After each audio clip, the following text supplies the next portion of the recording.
رأيك لو قلتلك إن في نسخة تانية منك عايشة جواك من غير ما تاخد بالك؟ نسخة ممكن تكون هي السبب في تصرفاتك الغريبة، في ردود أفعالك المبالغ فيها، في مشاعرك اللي مش بتفهمها. كارل يونغ سماها الظل. النهاردة هنغوص مع بعض في واحدة من أعمق وأخطر أفكار علم النفس التحليلي، فكرة الظل. مش بس هنفهم النظرية، لكن كمان هنطبقها على حياتنا ونعمل تدريبات عملية تساعدنا نتصالح مع نفسنا. وصدقني الحلقة دي ممكن تبقى نقطة تحول في رحلتك مع نفسك. كارل يونغ كان طبيب نفسي سويسري عايش في بداية القرن العشرين، وكان من أقرب تلاميذ فرويد في الأول، لكن بعد كده انفصل عنه بسبب اختلاف كبير في الرؤى. يونغ شاف إن الإنسان مش بس محكوم بالرغبات الجنسية زي ما فرويد كان بيقول، لكن في عالم داخلي أوسع وأعمق، اللاشعوري الجمعي. ومن قلب أبحاثه وتجربته مع آلاف المرضى طلعت فكرة مهمة جدا، فكرة الظل.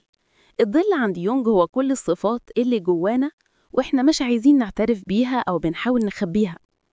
الصفات دي ممكن تكون غضب، حسد، كره، أنانية، ضعف، كسل، أو حتى صفات إيجابية رفضنا نعيشها زي الجرأة أو الطموح.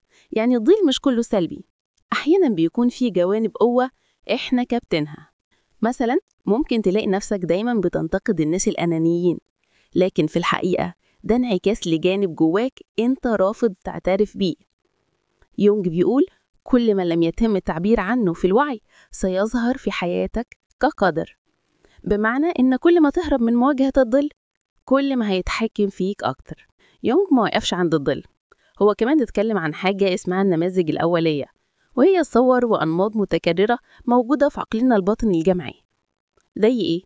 الأم الحامية، البطل اللي بينقذ، الحكيم، الظل.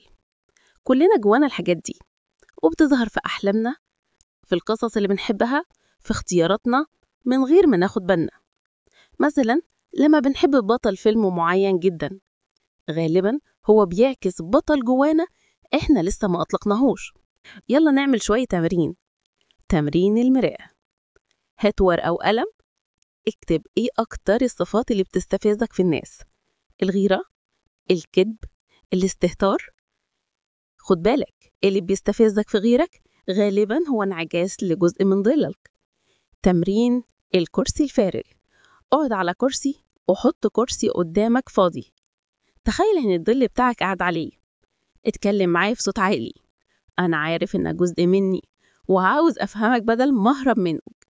الحوار ده ممكن يغير علاقتك بنفسك جذريا. تمرين الحلم. اكتب اي حلم متكرر عندك، شوف ايه الشخصيات او الصور اللي بتظهر فيه. غالبا هتكتشف الجانب من ظلك بيحاول يوصل لك رسالة. هل معنى كده ان الظل حاجة وحشة؟ لا، الظل مش عدوك، هو ببساطة الجانب اللي مخبيه. أول ما تعترف بيه وتصالح معاه هيبقى مصدر قوة. إزاي أعرف إني بتعامل مع ظلي مش مع شخصية تانية؟ لما تلاقي رد فعل مبالغ فيه أو مش مفهوم، اعرف إن الظل بيلعب دوره. رحلة الظل مش سهلة، لكنها واحدة من أعمق رحلات الوعي الذاتي. كل ما تتصالح مع نفسك أكتر كل ما تبقى حر أكتر. لو عجبتك الحلقة دي استنى باقي السلسلة عن فرويد وماسلو وتاني روبنز وغيرهم. وما تنساش تشترك في القناة وتكتب في التعليقات ايه أكتر صفة حاسس إنها من ظلك.